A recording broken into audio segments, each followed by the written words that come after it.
नमस्कार, मैं हूं नीरज शर्मा और आप देख रहे हैं न्यूज ड्रम कमेंट्री। एक ऐसा शो जिसमें हम रोजाना की बड़ी खबरों पर एकदम निष्पक्ष कमेंट्री करते हैं। रोजाना की तरह आज की कमेंट्री में हमारा साथ दे रहे हैं जाने माने पत्रकार, राजनीतिक विशेषज्ञ और हमारे वरिष्ठ सहयोगी शेखर रैयर जी। शेखर जी, बहुत बहुत स्वागत है आपका। नमस्कार। इलेक्टोरल बॉन्ड्स को सुप्रीम कोर्ट ने पिछले महीने असंवैधानिक बताकर निरस्त कर दिया था। अपने फैसले में सुप्रीम कोर्ट ने एसबीआई को 6 मार्च तक चुनाव आयोग के साथ डिटेल शेयर करने का निर्देश दिया। एसबीआई ने 4 मार्च को, वो डेट जो थी उसके ठीक 2 दिन पहले, शीर्ष अदालत का रुख किया और चुनावी बॉन्ड के विवरण का खुलासा करने के लिए 30 जून तक का समय बढ़ाने की मांग की। अब एक एनजीओ है, association for democratic reforms, ADR, आज यानी गुरुवार को एनजीओ के वकील प्रशांत भूषण ने सुप्रीम कोर्ट में एसबीआई के खिलाफ एक अवमानना की याचिका लगाई। अब मैंने कानून के जानकारों से बात की, उनका तो सीधे सीधे कहना था कि आज की डेट में बात करें तो SBI is in contempt of the court order, क्योंकि अभी कोई स्टे नहीं मिला। एसबीआई की याचिका जो है 11 मार्च को लिस्ट होने वाली है, उम्मीद है। ये बात अलग है कि उस दिन सुप्रीम कोर्ट एसबीआई एक्सटेंशन को इजाजत देता है या नहीं देता है, लेकिन आज की बात करें तो बैंक ने अवमानना तो की है। इस पे सर आपकी शुरुआती टिप्पणी लूंगा मैं, इससे पहले कि मैं आगे सवाल पूछूं आपसे। नहीं, देखिए, मार्च 13 तारीख से पहले देना था। अभी वो डेट पार नहीं हुआ है, तो अभी कंटेम्प्ट का सवाल मेरे ख्याल अ, अभी नहीं बना है, क्योंकि जब डेडलाइन उन्होंने दिया है 13 मार्च को, तो तब तक है। उससे पहले तो ये अपील पे 4 तारीख अपील की है, फिर 11 तारीख मामला आएगा। तो इस वक्त, मतलब अगर इस वक्त की बात करें तो कंटेम्प्ट, और उन्होंने कुछ बातें रखी है कि दिक्कत है, हमें समय चाहिए, जी इसको सर, मैं डीकोडिफाई करना है, सर मैं डीकोडिफाई मैं, करना है। मैं एक चीज ऐड कर देना चाहता हूँ। एसबीआई के पार्ट पे 6 तारीख तक का डेडलाइन था। जो 13 तारीख का डेडलाइन है वो इलेक्शन कमीशन के लिए है। हाँ, ठीक है, लेकिन उन्होंने तो 4 तारीख डेडलाइन से पहले ही अप्रोच किया कोर्ट को। जब उन्होंने डेडलाइन से पहले कोर्ट अप्रोच किया है,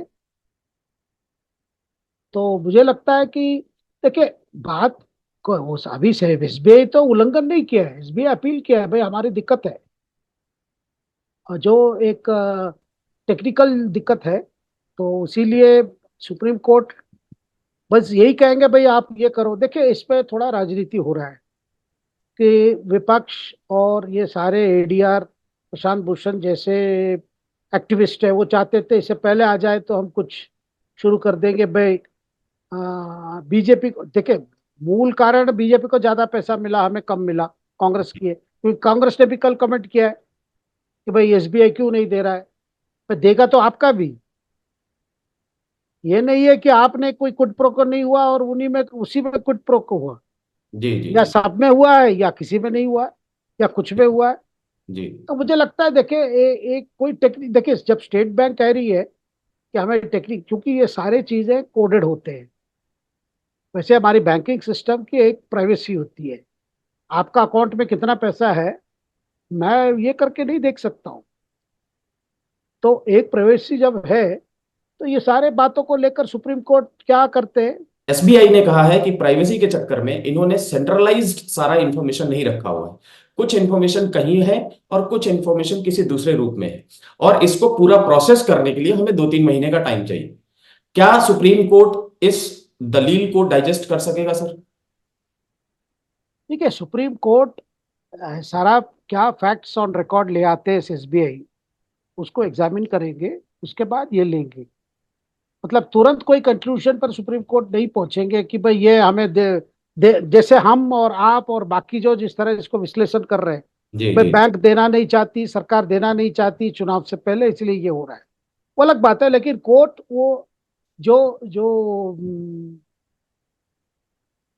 जो प्रिजम्पशंस है बाहर, कोर्ट के बाहर, उस पर कोर्ट नहीं करता है। कोर्ट का देखता है, ठीक है, हमें समय मांग रहे हैं, कह रहे दिक्कत है, दिक्कत क्यों है, वो ऑन रिकॉर्ड क्या बता रहे हैं, what are the facts brought on record, फिर उस पर ये करते।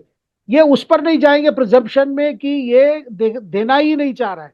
वो प्रिजम्पशन तो अभी कोर्ट नहीं लेगा, जी। पेटिशनर ले रहे हैं, पेटिशनर जाके बता रहे हैं भाई ये आपको देना नहीं चाहते। प्रिजम्पशन जो है वो ऐसे ही हवा में नहीं है।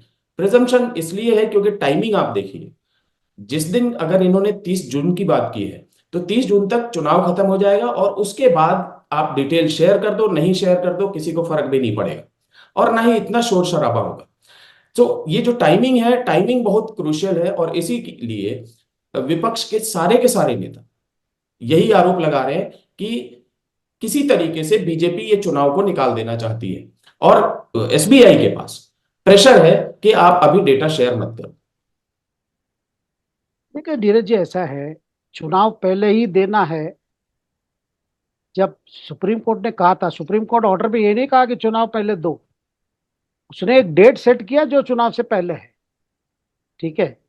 दूसरा मतलब कोर्ट तो नहीं कहा भाई चुनाव पहले ही ये होना चाहिए, सुप्रीम कोर्ट ऑर्डर में नहीं है कि चुनाव पहले ही आना है, ऐसा नहीं कहा। उन्होंने एक डेट फिक्स किया जो चुनाव से पहले है। अब ऑपोजिशन चाहती है भाई चुनाव पहले आ जाए तो फिर हम कुछ निकाल के इनको कहेंगे कि भाई इसमें करप्शन हुआ। जी बेसिकली वो आर्ग्यूमेंट लाना चाहते हैं, कैंपेन भी करना चाहते हैं। ठीक है, अब सुप्रीम कोर्ट देखेगी भाई एसबीआई ऑन रिकॉर्ड क्या लाती है। जी देखिए, ऑन रिकॉर्ड पर सुप्रीम कोर्ट ना इलेक्शन से अपने ऑर्डर को जुड़ेगी, ना एसबीआई अपना अपील और इलेक्शन से जुड़ेगी। जी जी जी प्रिजप्शन कुछ भी हो, आप कह सकते हैं भाई जज भी समझदार हैं, पिटिशनर्स भी समझदार हैं, रेस्पोंडेंट भी समझदार, भाई सब कुछ समझदार है, लेकिन ऑन लॉ का ऑर्डर है। ऑर्डर तो ये नहीं कहा भाई चुनाव पहले ही आना है। जी ठीक है, वो तो ऑर्डर में नहीं है। ऑर्डर में इतना है भाई ये आना चाहिए।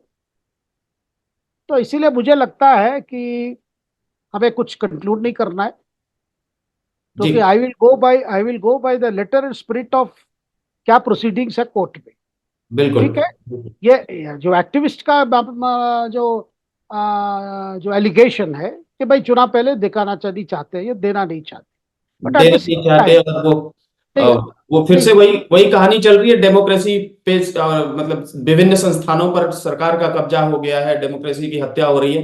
वो मेरे ख्याल से अभी चलता नहीं, वो रहेगा। चल सकती है, लेकिन नीरज जी जी, ये भी एक फैक्ट है। एसबीआई 2019 अप्रैल से कह रहे हैं ना कि उस समय से कितना बॉन्ड्स खरीदे गए, कितने अमाउंट खरीदे, कितने पार्टियों को दिए गए, ये सारी चीजें भी एक प्रकार से लेबोरियस एक्सरसाइज है। ऐसा नहीं है कि आप तुरंत बटन मार दिया प्रिंट आउट निकल गया, और कुलेट भी करना होगा। बिल्कुल। कितना सीपी खरीदा गया, कितना इनकैश हुआ, किसने इनकैश किया, किस पार्टी ने इनकैश किया, ये सारी चीजें हैं। सीपीएम के पोलित ब्यूरो ने तो आज ये कह दिया कि डिजिटल के जमाने में आप ऐसी बात कर रहे हैं जैसे कि आपको विभिन्न तरीके की फाइलें जुटानी। नहीं, वो ठीक है। मतलब देखिए, हम समझते हैं कि ऐसा है कि जैसे आप स्टेटमेंट निकालते हैं अपने मोबाइल पे, जी कुछ पीरियड का, या इस फलाना पीरियड से फलाना पीरियड वो आ जाता है, डाउनलोड हो जाता है। बट इसमें तो कुछ तो टेक्निकल इश्यूज है। मैं नहीं कहूंगा कि entire thing is driven by the intention of not to disclose, जी कि भाई ये सारा चीजें इसके पीछे मकसद यही है भाई देना नहीं है। लेकिन होने दीजिए। अब क्या, अब रिलीफ कोर्ट देता है, अगर कोर्ट कहता है नहीं आपको देना ही है, अब ये कह रहे भाई टेक्निकल हम दे नहीं पाएंगे, पूरा डिटेल दे नहीं पाएंगे, तो मान सर, लीजिए। ऐसे मामले में क्या होगा? मान लीजिए कि 11 तारीख को सुनवाई होने वाली है और कोर्ट कहेगा कि अब एक दिन का भी डिले बर्दाश्त नहीं होगा, और ये कह रहे हैं कि हम टेक्निकली दे ही नहीं सकते 30 जून से पहले। तो ये एक टकराव होगा बैंक सरकार और सुप्रीम कोर्ट के बीच में। नहीं नीरज जी, हमें कोर्ट के संबंध मामले में स्पेकुलेट करना ठीक नहीं होगा, जी क्योंकि एक जिम्मेदारी से हमें देखना चाहिए कि क्या कोर्ट पे क्या प्रोसीडिंग्स होती है। मेरा ख्याल कोर्ट समय दे देगा। देखिए कोर्ट कोई पॉलिटिकल पोजीशन नहीं लेगा। जी कोर्ट देखो, अपने आप कोर्ट भी जानता है कि ये संवेदनशील मामला है। इलेक्ट्रल बॉन्ड को बैन किया है। बॉन्ड बॉन्ड कर बैन करने के बाद जब ये बातें आ रही है, तो वो इसको एक ये तो करेंगे जरूर। मतलब ऐसा तो ये नहीं करेंगे, कोर्ट जी ये नहीं करेंगे। मुझे लगता है कि they will examine the CBI SBI plea जी को जी एग्जामिन करेंगे। जी सर, आते हैं आपके पहले कमेंट पर, जिसमें आपने कहा था कि डेडलाइन खत्म होने के 2 दिन पहले इन्होंने एप्लीकेशन दे दिया था। अब कोर्ट में अर्जी या याचिका डाल देने भर से ऑर्डर को नहीं मानने का अधिकार मिल जाता, तो फिर जो संदेश खली मामले में शाहजहां शेख के लिए एप्लीकेशन अभिषेक मनु सिंघवी ने दे दिया था सुप्रीम कोर्ट में कि इनको बचा लिया जाए, तो क्या दोनों मामले आपको एक जैसे नहीं लग रहे? ये एक जैसा नहीं है। जी। मैं क्यों बताऊं, देखिए, एक तो मामला अलग अलग है, और एसबीआई ने उसी दिन नहीं आया जिस दिन ऑर्डर सुप्रीम कोर्ट ने कहा भाई सारे दे दो, उस समय या उसके तुरंत पश्चात आके बोला भाई मैं दे नहीं सकता, ऐसे नहीं बोला। जी। दे हैव एग्जामिन्ड भाई कितना रिकॉर्ड हो सकता है, कितना रिकॉर्ड हम कैसे दे, किसको क्योंकि लोग क्या चाहेंगे कि पार्टी वाइज आप दे दो। जब रिलीज करेंगे इलेक्शन कमीशन भी चाहेगा तो भाई आप, ये पार्टी है, फलाना बॉन्ड मिला है 2019, उस पर भी टाइम पीरियड होगा, इस पीरियड का, इस पीरियड का। देखो एक स्टैटिस्टिकल ब्रेकअप तो होगा, उसमें तो समय लगेगा। और एसबीआई ने तुरंत आके नहीं बोला कि भाई इस पर स्टे कर दो, नहीं। नहीं सर, मैं केवल इस बात के लिए कह रहा हूं कि बात केवल इतनी सी है कि आपने जाकर के एप्लीकेशन दे दी और आप ये मान करके बैठ गए कि मैंने तो एप्लीकेशन लगा दी है, now the matter is judicial and nobody has the right to comment on it, nobody has the right to action on it or anything. So मैं उस ऐसा बात तो की कह रहा नहीं हूँ। नहीं, ऐसा कहाँ, एसबीआई ने तो कहाँ कहा कि किसी का कपट नहीं है, वो अपने प्ली रखे हैं। जी। आप और हम बोल रहे हैं ना, वो तो कोर्ट में रखे हैं मामले। Let court take cognizance. जी। ठीक लेट है sir. Court take cognizance, court देख के फिर क्या कर दे, मान लीजिए कोर्ट को लगता है भाई ये ठीक नहीं है तो कोर्ट बोलेगी ये ठीक नहीं है। बिल्कुल। कोर्ट को लगता है भाई जेन्युइन प्रॉब्लम्स है तो कोर्ट समय देगी। बिल्कुल सर। चलते हैं हम मोदी की रैली जो आज हुई श्रीनगर में। मैंने आपने किसी ने भी अपने लाइफ टाइम में इतनी बड़ी रैली श्रीनगर जैसी जगह पे, कश्मीर जैसी जगह पे नहीं देखी होगी। मैंने नहीं देखी है। क्लेम किया गया कि 2 लाख, 2 लाख से ज्यादा लोग हो सकते हैं, 2 लाख से कम लोग हो सकते हैं, कम भी हुए तो 1.5 लाख, और नहीं तो कम तो 1 लाख तो हो ही सकते हैं। इतनी बड़ी रैली एक्चुअल में कश्मीर में होना इम्पॉसिबल था। आप इस चीज को कैसे देखते हैं सर? फिर ये अपने आप में एक बड़ा ऐतिहासिक ये था। बिल्कुल। 5 साल के बाद बख्शी स्टेडियम में, श्रीनगर के हार्ट ऑफ श्रीनगर में, आप देश के राष्ट्र हित में गाने गाए जा रहे हैं, राष्ट्र झंडा फैला जा रहा है, कहीं जय हिंद की बात हो रही है। यह अपने आप में 5 साल में जो परिवर्तन हुआ है जम्मू कश्मीर में, इसको दर्शाता है। और प्रधानमंत्री ने कहा कि पहले तो उन्होंने इंटरेक्ट किया जो लाभार्थी हैं, जो पिछले 5 साल में जो कितने केंद्र स्कीम जो एक्सटेंड हुए हैं, जो इम्प्लीमेंट हुए, उन लोगों से बात किया। उसके बाद उनके जो संबोधित किए, तब उन्होंने यही कहा कि भाई आर्टिकल 370 किस प्रकार से एक बड़ा रास्ते में एक रुकावट था विकास के रास्ते में। उसके बाद किस तरह वहां पे स्कीम्स एक्सटेंड हुई, आरक्षण एक्सटेंड हुई, गंदरबल जैसे वहां के जो गुजर हैं उन कम्युनिटी को भी एक्सटेंड हुआ, कई सुविधाएं जो पहले नहीं थी। तो काफी चीजें हुई है युवाओं के लिए, लोन वगैरह, फाइनेंशियल हेल्प कैसे हुआ है, सेल्फ हेल्प ग्रुप्स कैसे बनाए गए। और जो जो विकास के काम पे जो पैसे पहले लूटे जाते थे, और वो पैसे कई के मामले में हवाला ट्रांजैक्शन, फिर आतंक ग्रुप्स के साथ कनेक्शन, वो सारे वहां पे एक प्रकार से स्वच्छता की अभियान के बाद, मैं भी स्वच्छता प्रधानमंत्री जैसे यूज करते हैं मैं यूज कर रहा हूँ, एक जी। प्रकार से क्लीन अप सिस्टम का जो क्लीन अप हुआ, उसके बाद कुछ ना कुछ तो वहां पे परिवर्तन आया है। श्रीनगर शहर देख लीजिए, दाल लेक की हालत देख लीजिए, ब्यूटिफिकेशन हुआ है, बहुत काम हुआ है वहां पे, ऐसा नहीं है। और उसके अलावा बाकी डिस्ट्रिक्ट्सों में युवाओं को किस तरह, उनको कैसे एम्प्लॉयबल किया जाए, उनको और कैसे इनकम की जनरेशन कैसे हो सकती है, कई चीजें हुई है। जो मैं मानता हूं जो लेफ्टिनेंट गवर्नर हैं वहां पे मनोज सिन्हा, उन्होंने काफी अपने नेतृत्व में काफी काम वहां करवाए। सो आज एक प्रकार से मैसेज जा रहा था, देखो जो फैसला था आर्टिकल 370 का, जिसका पीएम जिक्र किया जरूर, और उसकी पॉलिटिक्स में नहीं जाए, 370 की पॉलिटिक्स अब कहने की जरूरत नहीं। उसके साथ दूसरी चीज हुआ पहली बार, नीरज जी, जी। पहली बार श्रीनगर से देश भर में कार्यक्रम का वहां पे इनॉग्रेशन हुआ। बिल्कुल बिल्कुल बिल्कुल। इसका मतलब integration, total integration of Jammu Kashmir with rest of country. और प्रधानमंत्री का प्रोग्राम देखे पिछले हफ्ते में ऐसे ही रहा है।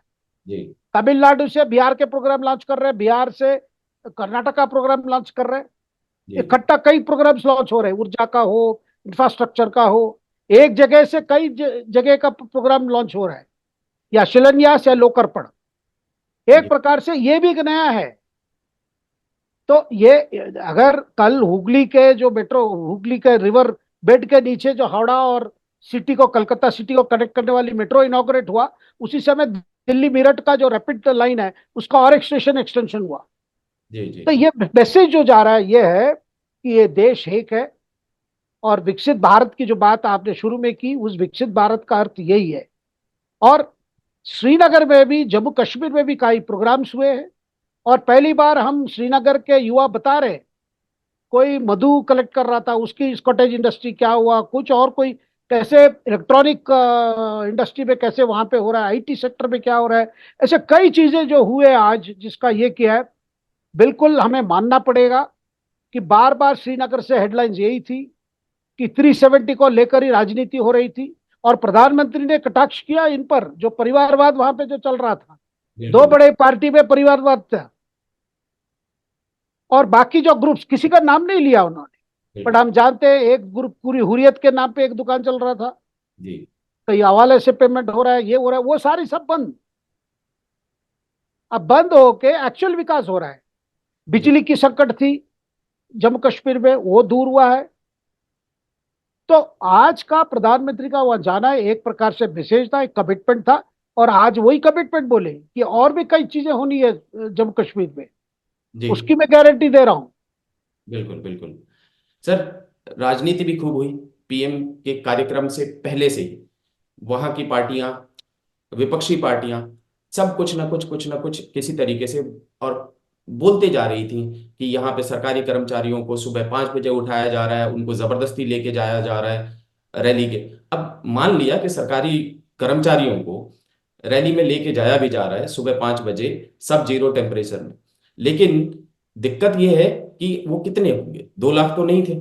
जितना बवाल खड़ा किया गया था इस रैली को लेकर के और 370 को लेकर के और 370 के अगेंस्ट बातें करके, क्या कश्मीर में और शायद देश के कई हिस्सों में आज बरनौल की बिक्री बढ़ी होगी? नहीं, बिल्कुल देखिए क्या बात क्या है। एक आर्टिकल 370 को ऐसे कांग्रेस ने भी कर लिया था जी कि जैसा मतलब आर्टिकल 370 इसके वजह वजह से लोग वो मतलब उनका जीवन उसी पर चल रहा था। बिल्कुल, पत्थर की लकीर बना दिया था सर। हाँ, वो 370 हट गया तो उनके जीवन में सब कुछ बिगड़ गया है। जी ये सही बात नहीं थी। देखिए आज आपको मानना पड़ेगा, आतंकवाद में काफी काबू हुआ है। बीच बीच से वैसे ताकतें कोशिश करते हैं ये दिखाने के लिए भी हम अभी भी हैं, लेकिन पहले से 5 साल पहले और हाथ हालत देखेंगे, काफी अटैक्स कम हुए हैं, लेकिन बीच बीच में सिलेक्टेड टारगेटेड अटैक्स होते हैं। जी जो वहां काम करने जाते हैं उन पर होते हैं, एक बात। दूसरी बात, मुझे तो नहीं लगा कि वहां पे जो स्टेडियम में जो भीड़ वहां थी, उनके चेहरे से तो मुझे नहीं लगा कि कोई कष्ट से वहां बैठा हुआ है, बिल्कुल। कोई बहुत दर्द से बैठा हुआ है, नहीं। वो भी देख रहे हैं, देखिए कश्मीर के लोग भी देख रहे हैं कि आगे ये इंडिया पाकिस्तान मामला करके कश्मीर वैली में इतना पैसा खर्चा किया, कुछ लोग, किसी को विकास नहीं हुआ, सारा पैसे मतलब भ्रष्टाचार में खर्च हुआ है। अब नवनिर्माण की बात हो रही है, वो कई चीजें चेंजेस हो रही है। और इस चेंजेस को मेरी जितनी जानकारी, नीरज जी, पॉलिटिकल पार्टीज की होंगी अपने बात, लेकिन सबको मालूम है कि there cannot be a go back to pre 2019, अगस्त 2019 के पहले वाले ये पे आप गो बैक नहीं कर सकते। बिल्कुल बिल्कुल। मामला बदल गया है। इसीलिए तो प्रधानमंत्री बोले, भाई समय का करवटें देखो कैसे बदल गया है। 2019 के पहले 300 कश्मीरी युवा पत्थरबाजी में जान गंवा चुके थे, और 2019 के बाद 2024 तक एक भी युवा की जान नहीं गई। मुझे मालूम नहीं छिटपुट पत्थरबाजी कहीं हुई नहीं होगी। नीरज जी, पत्थरबाजी में जो युवा को जान छोड़िए, सीआरपीएफ कितने शिकार हुए। जी और दूसरी बात, वो पत्थरबाजी एक बिजनेस बन गया था। बिल्कुल। लोगों को बुला के बिरयानी, चिकन बिरयानी वगैरह खिला के 500 रुपया पर हेड, वो जी सारी चीजें बंद हो गई अभी। बिल्कुल बिल्कुल। देखिए वहां पे आतंकवाद एक दुकान चल रहा था, और उस दुकान के लिए, और सरासर वो पूरा नफरत का दुकान था। नफरत फैलाओ, ये कश्मीर को बर्निंग इश्यू करके रखो, जला के रखो, ताकि बता दो भाई ये दूसरा दुनिया देखता रहेगा, कभी सॉल्व नहीं होगा। सर, और नफरत। मैं स्वयं, नहीं नहीं, मैं स्वयं बता रहा हूँ धीरज जी। मैं क्योंकि उस कश्मीर इश्यू को काफी कर चुका हूँ। जी हमेशा किसी के पास सॉल्यूशन नहीं था, बार बार तीनों बातें बोलते थे, जिसका मतलब मुझको, उनको भी समझ नहीं था और हमें भी समझ नहीं आया। हर बिल्कुल। चीज बोले थे भाई सॉल्यूशन होनी चाहिए, कश्मीरियत, जमहूरियत, पाकिस्तान के साथ कश्मीरी और बातचीत, इंसानियत। और पाकिस्तान के साथ बातचीत। देखिए वो हम अपने आप को ही, हमारे सारे parties, main stream political parties अपने आप को एक प्रकार से दे टाइड देमसेल्स, अपने आप को बांध लिए अपने बातों से और सोच से। जी लेकिन वहां पे क्राइंग नीड क्या था? वहां लोग रो रहे थे भाई विकास कराओ। इसीलिए तो पहली जब पंचायत चुनाव हुई इतनी हाई पार्टिसिपेशन हुई। जी अपने इलाके के विकास के लिए लोग पार्टिसिपेट करना चाहते थे। क्यों? क्योंकि इस सरकार ने क्या किया, पहले लोग वहां पे लोकल इलेक्शंस करवाई, हाई पार्टिसिपेशन था। लेकिन उस चुनाव को रोकने के लिए भी आतंकवाद ने टारगेट किया सरपंच को, जो इलेक्ट होके आते थे उनको मारते थे। मतलब किसी और डेमोक्रेटिक प्रोसेस को चलाने नहीं देते थे उन्हें।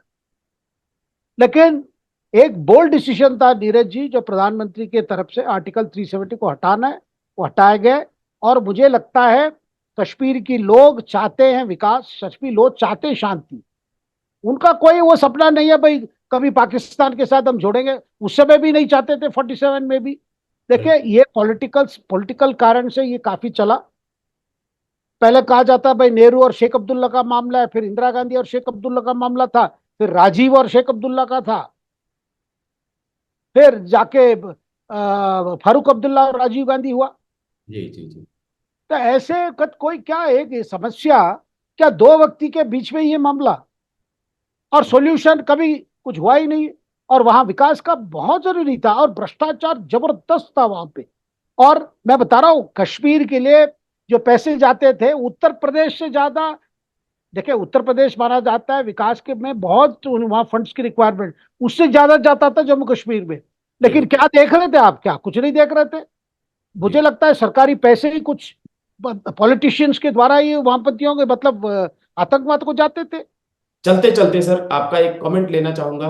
ममता बनर्जी हर साल वुमेन्स डे के दिन एक वुमेन मार्च करती। इस बार शिवरात्रि की बजाय उन्होंने आज ही वो मार्च कर लिया कलकत्ता में। और इत्तेफाक से पीएम के कल के भाषण के एक दिन बाद हुआ ये मार्च।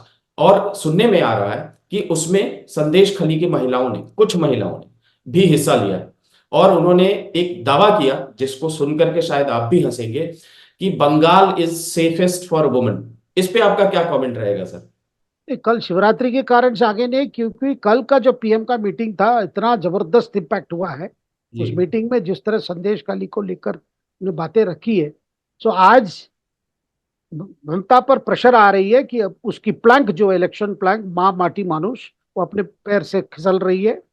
और जो घटनाएं घटी है वहां पे, और जो कल जो ऑर्डर भी हुआ, जो सुप्रीम कोर्ट इंटरवेन नहीं किया और हाई कोर्ट ने कह दिया हैंड ओवर करो, और रात को फिर जो हैंड ओवर भी हो गया था, जो प्राइम अक्यूज्ड है शाहजहां शेख, उसके बाद ममता को लग रहा है भाई अब मुझे ये इश्यू हमारे हाथ से निकल गया है, किसी तरह मैं अपने आप को बचाना है, मेरे इमेज को सेव करना है। इसलिए ये रैली हुई है। और जो नए उनके जो एमपीज हैं वो भी आज उस मार्च में थे, बिल्कुल बिल्कुल। इंक्लूडिंग सुष्मिता दे और फेवरेट। Journalist turned MP.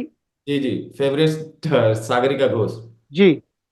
तो अब इनको तो काफी बार ममता ने कह दिया भाई प्रेस कॉन्फ्रेंस करके मुझे डिफेंड करो। जी।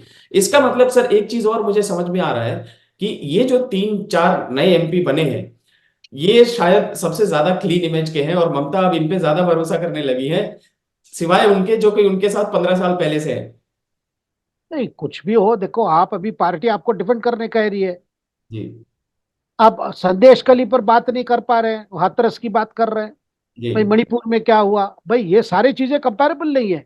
और एक बात बता देता हूँ नीरज जी, जी कल मैंने एक डिबेट सुन रहा था, जिस जी डिबेट में ये बात तृणमूल की तरफ से रखी गई, मणिपुर क्यों नहीं गए, हाथरस क्यों नहीं गए, संदेश कली क्या है, उसमें बांसुरी स्वराज जो अभी नई दिल्ली के बीजेपी के कैंडिडेट है, जी वो बीजेपी के स्पोक्स पर्सन तरफ तरफ से एक डिबेट में पार्टिसिपेट किए। जी उन्होंने बड़ा एक नॉवल पॉइंट रखा भाई, आप संदेश कली और ये घटना से कंपेयर नहीं कर सकते। क्यों? ना संदेश कली में जो प्राइम अक्यूज्ड है वो तृणमूल कांग्रेस नेता है, जी और place of occurrence of crime वो तृणमूल कांग्रेस पार्टी के पार्टी ऑफिस है। जी और इसको इन्वेस्टिगेट करने वाले के जो है तृणमूल कांग्रेस के शासित राज्य का पुलिस है, जी जो कभी अपने नेता पे कभी नहीं करेगा। एक अपने आप में थ्री यूनिक है, जो हथरस में नहीं था। जी जी जी। हथरस में कोई पार्टी के ऑफिस में नहीं हुआ घटना है, यहाँ बिल्कुल। तो पार्टी ऑफिस में हुआ है। पार्टीज होने ऑफिस में होने के बावजूद ममता की दायित्व बनता है अपने पार्टी ऑफिस में इस तरह की घटना हो रही है, उसको उसको सप्रेस करने में लगी है, रादर देन कैच द ये अक्यूज। और 50 दिन से ऊपर अक्यूज इधर उधर घूम रहा है, इसका मतलब क्या है? देखिए ये कंपैरिजन फिर बार बार वही वाटर पोट्री होगा भाई। ब्रजभूषण शरण सिंह से क्या हुआ? देखिए ये कोई आर्ग्यूमेंट नहीं है, संदेश के लिए अपने आप में वो घटनाएं सारे भी सीरियस थे, लेकिन उस घटना में जितने पॉलिटिकल वाला इसमें ज्यादा नजर आ रहा है मुझे संदेश कली में, एक क्योंकि है। आप 2 महीना चुप रहे। जी, एक चीज मैं इसमें मेंशन करना चाहूंगा सर, खत्म करने से पहले, और मैं मेंशन करके खत्म कर दूंगा। मेंशन ये करूंगा मैं कि जब ब्रजभूषण की बात है, देखिए सबसे पहले तो ये दोनों मैटर को कंपेयर नहीं किया जा सकता है। हम 2-3 बार ये बात बोल चुके हैं। एक मास रेप की घटना और एक अलिज्ड मोलेस्टेशन, इन दोनों को कभी कंपेयर किया ही नहीं जा सकता है। बाकी जो मुद्दे हैं वो भी अलग अलग आपने बता दिया, लेकिन दोनों में एक सिमिलैरिटी है, और वो सिमिलैरिटी मैं बताता हूं। जब स्पोर्ट्स मिनिस्ट्री ने ब्रिजभूषण सिंह को सैक किया था, और सैक करने के बहाने में या जो चिट्ठी में लिखी हुई थी बात, उसमें यही लिखी हुई थी, रेसलिंग फेडरेशन ऑफ इंडिया का जो ऑफिस था, ऑफिस में ही सारा एलिगेशन लगा था, और उस ऑफिस में आप नहीं जा सकते हैं, और वहां पे अभी भी आपका दबदबा बना हुआ है। सो ये सारी बातें स्पोर्ट्स मिनिस्ट्री की चिट्ठी में सारी चीजें डिटेल में लिखी हुई थी। अब जो आपने एक दलील दी कि पार्टी ऑफिस की दलील दी आपने कि संदेश खली में पार्टी ऑफिस में ही सब कुछ होता था, सारे कांड होते थे, तो थोड़ी सिमिलैरिटी तो यहाँ पे एक अगर दूसरी एंगल से देखें तो मिल जाए। क्राइम दोनों अलग अलग है, लेकिन सिमिलैरिटी मिल जाएगी सर आपको इसमें। देखिए यहाँ पे चीफ मिनिस्टर का मतलब सब कुछ जानते हुए कुछ नहीं किए। जी। देखिए वहां पे एलिगेशन आया सामने, दिल्ली पुलिस इन्वेस्टिगेशन दिया, वो भी सुप्रीम कोर्ट भी, वहां भी मामला गया। और यहाँ पे एक अद्भुत चीज आपने देखा कि सब जगह जब सीबीआई की मांग होती है, वेस्ट बंगाल सरकार खटखटाती है सुप्रीम कोर्ट को, भाई ये अक्यूज को हैंड ओवर नहीं करना है। बिल्कुल बिल्कुल। भाई ये तो यूनिक इंस्टेंस है। इसको देखिए, आप उस इंसिडेंट को डिस्कस करके उसकी पॉलिटिकल जिम्मेदारी फिक्स कर सकते हैं, लेकिन यहाँ पे क्योंकि वहां फिक्स आप हमने नहीं किया या कब कुछ कमी रहेगी, इसीलिए ममता को यहाँ छूट मिलनी चाहिए, जो अभी सेकुलर वालों के आर्ग्यूमेंट है। मैं दूसरी बात पूछ रहा हूं, आज तक क्यों कांग्रेस पार्टी की तरफ से राहुल गांधी या प्रियंका गांधी एक शब्द नहीं बोले हैं? सीताराम येचुरी एक शब्द नहीं बोले हैं। लेकिन सर कांग्रेस तो कहती है कि हम तो वहां पे खूब आवाज उठा रहे हैं, अधीर नहीं रंजन आवाज, चौधरी। नहीं उत्तर प्रदेश में भी आपके नेता उठा रहे थे आवाज अतरस में, लेकिन आप क्यों भागे भागे गए? प्रियंका जी क्यों गई? जी। अब राजस्थान में जो घटनाएं होती थी उस पर भी चुप्पी सापी कांग्रेस के नेतृत्व ने। क्या संदेश गली जैसे घटना अगर बीजेपी में होता, क्या राहुल गांधी यही अपनाते कि हमारे लोकल वाले बोल दिए? जी, इसी इसी मामले में एक बहुत ही बेहतरीन आपको अपनी टिप्पणी सुनाता हूं मैं आजकल देखता हूं, कुछ पत्रकार हैं, आपको भी मालूम है, जो दूसरों को गोदी मीडिया बोलते हैं, वो भी किसी की गोदी में बैठे हुए हैं। ये अलग बात है कि उनकी गोदी इतनी छोटी है कि उनको गोदी मीडिया नहीं बोला जा रहा है। वो हमेशा ये सवाल करते हैं कि गोदी मीडिया ने ये सवाल नहीं उठाया, गोदी मीडिया ने वो सवाल नहीं उठाया। हुआ क्या कि मैं उनके इन्हीं सवालों से परेशान होकर के, आज की ही बात है, उनके ट्विटर हैंडल पे गया जिसमें वो अपने शोज के वीडियोस भी डालते हैं, और मैं बात कर रहा हूँ माननीय रवीश कुमार की, जो कि विश्वविख्यात पत्रकार हैं, और अंतर्राष्ट्रीय सम्मान भी जीत चुके हैं, अवार्ड भी जीत चुके हैं। अब उनके मैं ट्विटर हैंडल पे गया, आप यकीन नहीं करेंगे सर, यकीन नहीं करेंगे, संदेश खली जैसा इतना बड़ा मुद्दा जिसने पूरे देश को हिला रखा है, कोर्ट्स से लेकर के सीबीआई से लेकर के पुलिस तक, और पूरा देश, देश की महिलाएं हिली हुई हैं। मणिपुर मामले से कम नहीं है, मणिपुर में भी आपको याद होगा पूरा देश हिल गया था वो एक वीडियो देख करके, जो कि संसद सत्र के ठीक एक दिन पहले आया था। इस मामले में उस बड़े अंतरराष्ट्रीय लेवल के पत्रकार के ट्विटर हैंडल पे एक भी शो नहीं देखा मैंने। अब जो खुद ऐसा करता है, वो गोदी मीडिया के बारे में कुछ कहने का, या किसी मुद्दे को छोड़ने का, या उसको पिक करने का, या चेरी पिक करने का आरोप कैसे लगा सकता है? वही बात है नीरज जी, कोई semblance ऑफ बैलेंस भी नहीं है। ये जी। बड़ा क्लियर है, मीडिया डिवाइडेड है। मीडिया से ज्यादा मीडिया के पर्सनालिटीज डिवाइडेड हैं। लेकिन सर हिम्मत कैसे होती है ये सवाल पूछने की कि तुमने इस नहीं मामले पर नहीं, डिस्कशन उनको क्यों नहीं लगता है कि उनको देखिए, यही तो हिपोक्रेसी कहते हैं हम। जी। ये इस हिपोक्रेसी की वजह से क्रेडिबिलिटी अफेक्टेड है ना। क्योंकि आप ममता को पर सवाल कर, लेकिन ममता जैसे नेताओं को आप कितने दिन सपोर्ट करेंगे? मतलब ममता की, देखिए ममता का हमने देखा है, जब ममता ने वामपंथियों की जो एट्रोसिटीज को रोकी, सबने प्रशंसा किया। लेकिन आज क्या हो गया है, उससे चीजें और भी बिगड़ गए। और आज इस तरह के रैली निकाल रहे हैं कि महिला को, और फिर वही स्लोगन ला रहे हैं, खेला होवे। खिलाफ। भाई संदेशकाली मामला खेला होवे का नहीं है। और वैसे सारे महिलाओं को तो दबा के डरा के रखा गया था। उसमें पुलिस भी, उनकी पुलिस भी उसमें इन्वॉल्व थी। ये भोपाल के बचने के बाद जाके कंप्लेन लेना शुरू किया। आगे क्या, क्योंकि अब सीबीआई को चला गया मामला। देखिए ममता को डर है कि ये पॉलिटिकल फॉलोट होगा, इसीलिए सब कुछ हो रहा है। लेकिन यही बात है। और सबसे बड़ी बात तो आज कांग्रेस सेंट्रल इलेक्शन कमेटी की मीटिंग है। हाँ देखते हैं कि कल कुछ कैंडिडेट्स का नाम आएगा। आज राहुल गांधी ने एक 10 पॉइंट प्रॉमिस दे दिया युवाओं को। बिल्कुल बिल्कुल। उसमें एक सबसे एक है कि कितने 20 लाख नौकरियां जो सरकार वैकेंसीज है उसको फिलअप करेंगे। बिल्कुल मतलब without consequence to budget economy, सरकारी बर्डन, वो अपना घोषणा करते जा रहे हैं। सर मतलब ये सारी उम्मीदें आप कैसे आदमी से कर रहे हैं? मैं तो कहना चाहूंगा कि जब वो ये बोल सकते हैं कि एमएसपी के लॉ की गारंटी दे देंगे सरकार बनाते ही, तो फिर ये 20 लाख नौकरियां भरेंगे, क्या करेंगे, कैसे करेंगे? सर मुंह से बोलना। अब अभी तो करेक्शन करना चाहता हूं मैं, 30 लाख नौकरी। अच्छा, आपने 10 लाख कम कर दिए थे। लेकिन सर क्या होता है कि मुंह से बोलना है, बोल करके करना नहीं है। आपको भी मालूम है कांग्रेस की जो प्रॉमिसेस रहती हैं उसका क्या इतिहास रहा। वो हमने जब कमलनाथ एमपी में चीफ मिनिस्टर बने थे, किसानों के कर्ज माफी पे पहले ही देख लिया था। ठीक है। उसके बाद अभी आम आदमी पार्टी का एक एग्जाम्पल है, पंजाब में 1,000 रुपए वो महिलाओं को देने वाले थे, जो कि प्योर घूस है। मैं एक वीडियो देख रहा था एनडीटीवी का, आप भी देख सकते हैं। मैं आपको भेज दूंगा अलग से, या हो सकता है कि शायद मैं इसमें अपलोड ही कर दूं। अरविंद केजरीवाल ने उसको ट्वीट किया था। उसमें अच्छी खासी महिलाएं जो कमा रही थी, और वो कह रही थी कि हम अपने टैक्सेस अगर देते हैं किसी पर्टिकुलर पर्पस के लिए, जानबूझ करके हम कमाते नहीं फिर भी टैक्स देते हैं, तब भी क्या हम 1,000 रुपए पाने के काबिल होंगे? नहीं होंगे। तो उस पे कहते हैं कि अभी तो इस पे क्लैरिटी आनी है, ये होगा वो होगा। बट ये कहते हैं कि फिर भी आपको मिलेगा तो कैसा लगेगा, पत्रकार पूछता है।